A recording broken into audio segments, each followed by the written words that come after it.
네, 강하게 몰아치는 폭우로 곳곳에 피해가 속출하고 있습니다. 지금 막 들어온 속보에 따르면 수도권 전철 1호선 새마역에서 평택 지제역까지 이 구간이 지금 열차가 일시 운행 중지에 들어갔다는 속보가 들어왔습니다. 현재 시설을 점검하고 있다고 하고요. 곧 운행이 재개될 것으로 보인다는 속보입니다. 다시 한번 전해드리겠습니다. 강한 폭우로 지금 곳곳에 도로가 통제되거나 아니면 운행이 중단되고 있는데요. 지금 수도권 전철 1호선 새마에서 평택 지제역 구간 일시 운행 중지에 들어갔다는 소식이 들어왔습니다. 추가 상황이 들어오는 대로 다시 한번 정리해서 전해드리도록 하겠습니다. 서울 전역에는 호우경보가 내려졌고요. 도로와 하천 곳곳이 통제되고 있습니다. 중랑천 수위가 높아지면서 서울 동부간선도로가 양방향 통제됐고요. 잠수교 인도 구간 보행이 제한되면서 버스가 우회하고 있습니다. 현장에 취재기자가 나가 있습니다. 배민혁 기자. 네, 서울 중랑천에 나와 있습니다. 지금도 빗줄기가 강한가요? 네, 오전 내내 빗줄기가 강해졌다 약해지기를 반복하다가 지금은 눈을 뜨고 있기 힘들 정도로 강한 비가 내리고 있습니다. 제 뒤로 보이는 서울 중랑천도 흙탕물이 잔뜩 불어 인근 공원 산책로가 잠긴 곳도 있습니다. 이에 따라 현재 서울 동부간선도로는 양방향 출입이 통제됐는데요. 평소라면 차들로 북쪽이어야 할 도로가 텅 비어 있는 걸 볼 수 있습니다. 이 밖에도 서울 곳곳에 주요 도로가 통제됐는데요. 아침 7시쯤부터는 서울 잠수교도 수위가 5m를 넘으며 인도 구간 보행이 전면 통제됐고 이곳을 지나는 버스들은 우회하고 있습니다. 또 증산교 하부도로와 사천교, 영동일교 하부도로 등도 출입이 통제됐습니다. 중랑천과 불광천 등 하천 29곳과 둔치주차장 4곳을 들어갈 수 없고 서울 목감천과 도림천에는 홍수주의보도 발령됐습니다. 서울시는 오늘 아침 호우주의보가 경보로 격상되면서 비상근무 체제도 1단계에서 2단계로 상향했습니다. 지금까지 비로 인해 다친 사람은 없는 것으로 파악됐는데요. 지난밤부터는 비바람에 일부 침수된 지역에 배수 작업을 하고 쓰러진 나무를 치우는 등 모두 20건 이상 조치했다고 밝혔습니다. 비는 오늘 낮에 그칠 것으로 보이는데 산지와 하천 주변, 저지대 등 침수 취약 지역은 출입을 피하시는 게 좋겠습니다. 또 지하철이나 버스가 비로 인해 지연되지는 않는지 안전 안내 문자를 확인하시길 바랍니다. 지금까지 서울 중랑천에서 YTN 배민혁입니다. 밤사이 경기 북부 일대에 쏟아진 폭우로 피해가 속출했습니다. 경기도 양주에서는 옹벽이 무너져 바위와 흙더미가 쏟아지면서 식당 건물이 크게 파손되기도 했습니다. 현장에 취재기자가 나가 있습니다. 정현우 기자. 네, 경기도 양주에 나와 있습니다. 네, 지금 뒤에 있는 건물이 좀 무너져 내린 것 같은데 어떤 상황인 건가요? 네, 지금 보시면은 굴착기 한 대가 분주하게 바위 더미들과 흙더미들을 헤쳐내고 있는 모습들을 볼 수가 있습니다. 네, 위쪽에 있는 울타리도 한번 보면요, 흙더미들의 무게를 이기지 못하고 엿가락처럼 휘어있는 모습도 함께 보입니다. 흙더미가 무너져 내릴 때 충격이 상당했던 것으로 보이는데요. 식당 건물을 덮쳤던 이 바위들도 함께 보겠습니다. 성인 남성들이 옮기기 어려운 무대 정도로 보입니다. 흙더미가 덮친 이곳 건물은 지금 매우 취약한 상태입니다. 보시면 이거 지붕 같은 경우도 떨어져 내려가지고 아주 위험한 상태가 되고 있습니다. 이쪽도 보면은 LPG 가스통도 한때 안쪽에 있던 흙더미에 매몰돼 있었던 겁니다. 폭발 위험이 컸기 때문에 저곳 저렇게 굴착기가 먼저 빼내는 작업을 먼저 진행했던 겁니다. 이곳 현장에서 있었던 옹벽이 무너지면서 이곳 식당 건물을 덮친 시간은 오늘 새벽 1시 반쯤입니다. 식당 주인은 당시 역에 옆에 있었던 집에서 쉬고 있었기 때문에 다행히 다치지는 않았는데요. 평소에도 옹벽이 무너질까 걱정이 돼 보수 작업을 요청했다고 합니다. 이틀 전 콘크리트를 보강했지만 결국 토사가 쓸려 내려온 겁니다. 이곳 경기도 양주에서는 어제 하루 20mm가 넘는 비가 쏟아졌고 오늘 오전 11시를 기준으로는 110mm가 넘는 폭우가 더 집중됐습니다. 어제 하루 동안 약해졌었던 집안이 휩쓸려 내려올 위험이 더더욱 커졌던 상황입니다. 취재진도 이곳 현장에 오기까지 토사들이 현장을 많이 덮친 곳들을 많이 발견할 수가 있었습니다. 산 비탈면에 있는 주민들 같은 경우에는 먼저 안전사고에 대비해서 미리 대피하실 필요도 있겠습니다. 지금까지 경기도 양주에서 YTN 정현우입니다. 경기 오산시는 오늘 아침 9시 20분 오산시 오산천 인근 저지대 주민들에게 주민대피 명령을 내렸습니다. 시는 안전재난 문자를 보내 오산천 인근 골동 주민은 매울초등학교, 은계동 인근 주민은 매울중학교, 청학지구와 오색시장 인근 주민은 오산중학교에 마련된 대피소로 대피를 하라고 안내했습니다. 충남 당진은 오늘 하루에만 160mm가 넘는 물폭탄이 쏟아지면서 하천이 범람하기도 했습니다. 골목길과 학교가 물에 잠기기도 했는데요. 현장에 취재기자가 나가 있습니다. 김기수 기자. 네, 당진 정보고등학교에 나와 있습니다. 네, 뒤에 물이 흥건한데 학교까지 잠긴 상황이군요. 네, 제 뒤로 보이는 곳이 침수 피해가 발생했던 학교입니다. 지금은 이렇게 물이 많이 빠진 상태인데요. 운동장에는 아직 조금은 물이 남아있는 상태입니다. 옆에 있는 배수로를 보시면은 물이 빠르게 빠져나가고 있는 모습을 볼 수 있습니다. 조금 전만 하더라도 성인 무릎 높이까지 물이 차올랐던 곳이지만 빠르게 배수 작업이 이루어지고 있는 겁니다. 이곳 인근 초등학교에서는 300명이 구입됐다는 신고가 접수돼서 소방이 구조에 나서기도 했습니다. 충남 당진과 서산 그리고 5개 시군에는 호우경보가 내려져 있습니다. 천안과 공주, 부여 등 7개 시군엔 호우주의보가 발효됐습니다. 당진에는 하루에만 160mm, 서산, 대산에는 130mm가 넘는 비가 쏟아졌습니다. 당진시는 당진천 범람 우려로 직원 400여 명이 현장 조치와 주민 대피에 투입됐습니다. 또 침수된 어시장 인근 주민들에게 당진초등학교 대강당 등 안전한 곳으로 대피하라는 재난 문자를 발송했습니다. 이어 용현저류지 제방 붕괴가 우려된다며 인근 주민들에게 대피도 지시했습니다. 충남 서산 호수공원 인근 도로도 침수돼 현장에 출동한 소방이 안전조치에 나서기도 했습니다. 내일까지 충남권엔 30에서 100mm, 많은 곳엔 120mm 이상의 비가 예보돼 있습니다. 침수와 산사태 등 피해가 없도록 각별한 주의가 필요합니다. 지금까지 충남 당진 정보고등학교에서 YTN 김기수입니다. 이렇게 경기 북부 일대 비가 집중된 상황인데 북한이 사전 통보 없이 임진강 상류 환강댐 물을 내보낸 징후가 포착됐습니다. 북한에 인접한 경기 연천군 군남댐에 취재기자가 나가 있습니다. 임예진 기자. 빨리 인터뷰 하나 따자. 경기 연천군 군남댐 앞에 나와 있습니다. 네, 군남댐은 임진강 수위를 조절하는 곳인데 지금 안심할 수는 없는 상황이죠. 네, 그렇습니다. 지금 높아진 수위의 13개 수문을 모두 열고 초당 2,000톤 넘게 방류하고 있는 상황입니다. 군남댐 수위는 오전 10시 반 기준 32m로 한 개 수위인 40m까지는 8m 정도 남아있는 상황입니다. 군남댐은 임진강 하류 필승교 수위에 따라서 방류량을 정하는데요. 어제 오후까지 1m를 조금 넘겼던 수위는 오전 10시 20분 기준 4m로 계속해서 높아지고 있습니다. 이런 가운데 북한이 밤사이 임진강 상류 환강댐에서 물을 방류한 징후가 포착됐습니다. 오늘 새벽 3시쯤 촬영된 위성 영상에서 하천폭이 증가한 모습이 발견된 건데요. 환경부는 환강댐에서 방류가 이뤄진 것으로 추정된다며 군부대와 지자체 등 관계기관 한라인을 통해 상황을 공유하고 비상 대응 체계를 가동하고 있습니다. 북한은 지난 9일에 이어 이번에도 환강댐 물을 내보내며 사전 통보를 하지 않은 것으로 전해졌습니다. 환강댐에서 물을 내려보내기 시작하면 7시간에서 8시간 안에 이곳 군남댐을 거쳐 임진강 하류에 도달하게 됩니다. 현재까지 환강댐 방류량이 많지는 않은 것으로 추정되지만 경기 파주시 만장교와 동두천시 홍천교에서는 홍수경보가 내려지는 등 임진강과 한탄강 일대 곳곳에 홍수특보가 발령된 상태라 안심할 수는 없는 상황입니다. 현재 서울 전역과 인천, 경기 대부분 지역에 호우경보가 발효됐습니다. 오늘 오전 오후 9시 20분 경기 오산시 오산천 근처 주민들에게는 긴급 대피 명령이 내려지기도 했습니다. 하천 수위 상승과 범람에 따른 홍수 피해가 우려되므로 하천 주변에는 접근하지 않도록 주의하셔야겠습니다. 지금까지 경기 연천군 군남댐에서 YTN 임혜진입니다. 이번엔 강원 지역으로 가보겠습니다. 강원 영서 북부 지역에도 비가 많이 내리고 있습니다.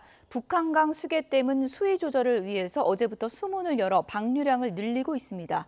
댐 하류 강과 호수의 수위가 증가해서 인접 저지대 주민들은 각별한 주의가 필요합니다. 취재기자 연결해 보겠습니다. 홍성욱 기자. 네, 강원도 춘천 의암댐 앞에 나와 있습니다. 네, 강원 지역도 비가 많이 내렸는데 어제보다 수문을 더 열었다고요? 네, 그렇습니다. 지금도 굵은 장맛비가 그칠 줄 모르고 계속 이어지고 있습니다. 한때 눈을 제대로 뜨기 어려울 정도로 이 빗줄기가 굵어지기도 했는데요. 제가 나와 있는 곳이 북한강 상류 춘천 의암댐 앞이라고 말씀을 드렸습니다. 어제 정오부터 의암댐 수문 1개를 열고 방류를 시작했는데 지금 현장을 좀 확인해 보니 수문을 4개까지 추가로 더 열었습니다. 초당 1,800톤이 넘는 물을 방류하고 있습니다. 호수로 유입되는 빗물의 양이 많아 수위가 점점 오르고 있습니다. 강과 호수 주변 저지대에 거주하시는 분들은 각별한 주의가 필요합니다. 현재 이곳 춘천과 화천, 홍천 등 강원 영서 지역 대부분에 호우특보가 내려져 있습니다. 내린 비의 양도 상당합니다. 천원 지역에만 어제부터 400mm에 가까운 비가 쏟아졌고 춘천과 화천, 홍천 지역에는 150mm 안팎의 폭우가 내렸습니다. 네, 아무래도 강우량이 많이 누적돼 있기 때문에 지금 산사태 우려도 크죠? 네, 맞습니다. 산이 많은 강원 지역 산사태 우려가 갈수록 커지고 있습니다. 계속된 장맛비로 이미 집안이 많이 약해져 있는데요. 갑자기 땅울림이 들리거나 나무가 이유 없이 흔들린다면 산사태 전조 증상인 만큼 그 자리에서 즉시 대피하는 게 좋습니다. 산간 지역에 거주하거나 산 경사면 인근에 머물 경우 각별한 주의가 필요합니다. 산림청은 강원 지역 산사태 위기경보 수준을 심각 단계로 상향 발령했습니다. 비 피해도 잇따랐습니다. 불어난 하천에 야영객이 고립되고 나무가 쓰러지거나 축대가 무너지는 등 곳곳에서 비 피해가 났습니다.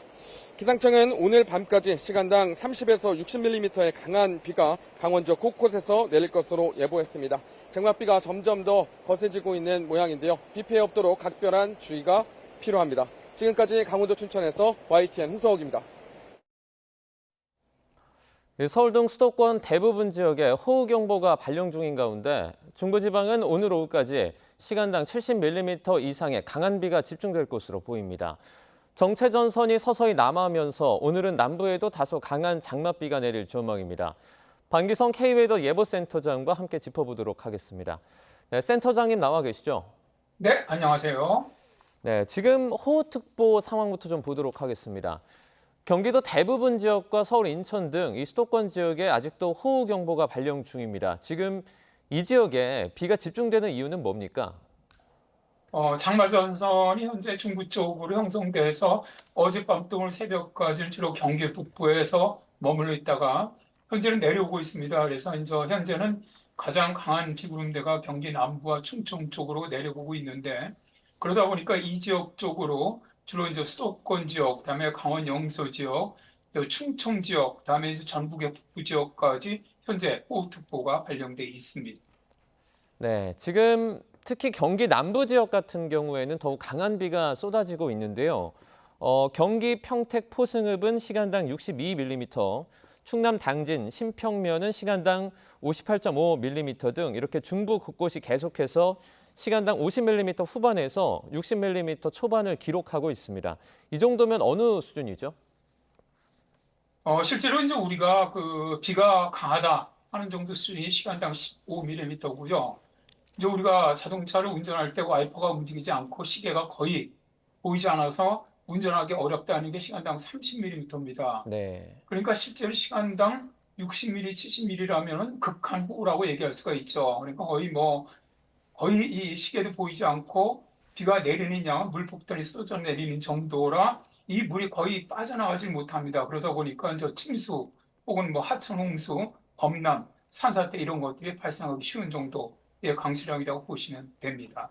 네, 상당히 비가 많이 내리는 수준 같은데 오산이나 평택 등 저지대 지역에서는 지금 주민 대피령이 내려졌습니다. 인근 지역 주민들은 지금 지금 해야 합니까? 어떻게 해야 될까요? 일단 대피령이 내려진 지역 쪽에서는 대피를 하시는 게 가장 좋습니다. 왜냐하면 현재 그 오산촌이나 평택의 진이천 같은 경우는 홍수경보가 내려져 있는데 홍수경보가 내려졌다는 것은 상당히 긴박한 상황으로 판단이 됩니다. 왜냐하면 이제 홍수 그 수위가 있거든요. 이미 보니까 그쪽 지역은 홍수 수위를 다 넘어섰습니다. 네. 그렇다면 바로 범람할 수가 있기 때문에 그 인근 지역의 주택가로 범람한 물이 들어갈 수도 있고 또 약간 저지대는 그대로 침수가 될 가능성이 매우 높습니다. 따라서 지금 그 지자체에서 바로 발령한 그 지역들은 주민들께서는 빨리 안전한 곳으로 대피를 하시는 것이 좋겠습니다. 대피령이 내려진 지역뿐만 아니라 이 수도권에 앞으로 비가 더 내릴지도 관심이 집중되고 있는데요. 오후에도 이 지역에 계속 비가 내리는 겁니까? 일단 서울 같은 경우는 오늘 오후까지 비가 지속되는 걸로 예상을 하고 있고요. 현재 장마전선에서 가장 비가 많이 내리는 지역은 계속 남쪽으로 내려가고 있습니다. 그래서 이제 오후서부터는 주로 이제 경기 남부, 충청, 그다음에 이제 오후 중반 이후에는 충청과 전북, 그다음에 이제 밤에 들었으면은 주로 이제 전북, 그다음에 전남, 경북 이런 지역 쪽으로 이제 비가 많이 내릴 것으로 예상이 됩니다. 그래서 일단 장마전선이 남부로 내려가면서 내일은 중부지방은 잠시 소강 상태를 보일 것으로 예상되고요. 주로 내일은 남부 쪽으로 또다시 많은 비가 내릴 것으로 예상이 되고 있습니다. 밤새 내린 비의 양도 역대급이라고 합니다. 조금 전에 기상청이 밝힌 내용을 보면요. 오늘 아침까지 누적 강수량을 봤을 때 그러니까 시간당 강수량이 아니라 누적 강수량입니다. 이번 주 파주는 600mm 그리고 서울에는 200mm의 많은 비를 기록한 곳이 있었습니다. 이게 상당히 많이 내린 겁니까? 사실 이제 관측소 기록으로도 파주가 기록적이죠. 그다음에 이제 파주의 판문점 같은 경우는 자동상과 측정기인데 여기가 어제부터 오늘 11시까지입니다. 11시까지가 634mm가 내렸습니다. 그러니까 거의 30시간 정도의 600mm 이상의 정말 엄청난 비가 쏟아져 내린 건데요. 사실 저도 예보 관상을 꽤 오래 해왔지만은 600mm 이상이 이르는 호우는 2002년에 그 태풍 무사가 왔을 때 그때 강릉에 하루에 870mm가 내린 이후에 가장 많은 것이 아닌가 그렇게 지금 현재 판단이 됩니다. 네. 그러니까 정말 엄청난 물폭탄이 쏟아져 내린 것이죠. 지금 시간당 30mm만 넘어도 앞을 보기 어렵다 이렇게 말씀을 해주셨는데 이제 예보를 보면 시간당 70mm라고도 지금 나와 있거든요. 시간당 70mm면 좀 어느 정도 수준입니까?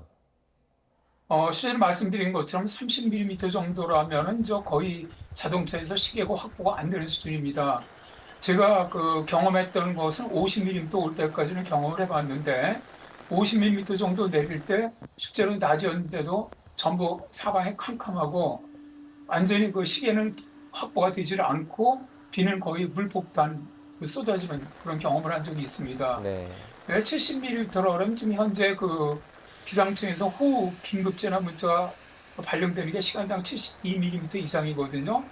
그러니까 정말 뭐 우리의 상상을 초월하는 엄청난 비가 쏟아진다고 생각하시면 될 것 같습니다. 네. 센터장님 지금 정체 전선은 어느 쯤에 있습니까? 지금 정체전선은 어젯밤에 주로 그 경기 이북 쪽에 있다가 오늘 아침에 서울 쪽으로 내려왔고요. 네. 현재는 경기 남부와 충청 사이에 위치하고 있습니다. 그래서 계속 남쪽으로 현재는 내려가고 있는 이런 추세를 보이고 있습니다. 오늘 밤까지는 강한 강수세가 계속 나타난다고 하는데요. 어느 지역에 더 많이 올 것으로 예상되고 있죠? 아무래도 지금서부터는 저 경기 남부, 그다음에 충청, 그다음에 이제 전북 이런 식으로 좀 더 많은 비가 내릴 가능성이 높습니다. 물론 장마전선상에선 최근에 이제 예상하지 못한 곳에서 이런 많은 비구름이 갑자기 발달하는 경우가 많기 때문에 수도권이라든가 뭐 강원 영서 지역도 마음을 놓아서는 안 되겠죠. 이런 지역도 시간당 30mm 이상의 호우가 내릴 가능성은 뭐 충분하다고 생각을 하고요. 그러나 이제 시간당 6, 70mm 이상의 호우가 내린다면은 대개 현재로서는 경기 남부, 충청, 그다음에 전북 북부 정도가 가능성이 있다고 봅니다. 네, 지역도 그런데 이제 시간대도 좀 걱정이 됩니다. 오늘 밤에서 내일 새벽인데요. 폭우가 쏟아질지 우려가 큰데 내일 새벽에는 이제 남부지방에 비가 내린다고 합니다. 이건 얼마나 예상되고 있죠? 올해 그 장마전선의 특징이 장마전선이 어디에 걸리든 거의 250, 300mm 이상의 호우가 내리고 있다는 겁니다. 네. 그리고 어느 쪽에 있든 시간당 100mm 이상의 극한 호우가 지금 다 기록되고 있습니다. 저도 이렇게 예보관 생활 참 오래 해왔는데 이렇게 짧은 장마 시기에 100mm 이상의 극한 호우가 나타나는 걸 정말 가장 많이 보는 것 같습니다. 그래서 남부지방도 오늘 밤에서 내일 새벽 사이에 시간당 100mm 이상의 강우가 내릴 가능성이 있고요.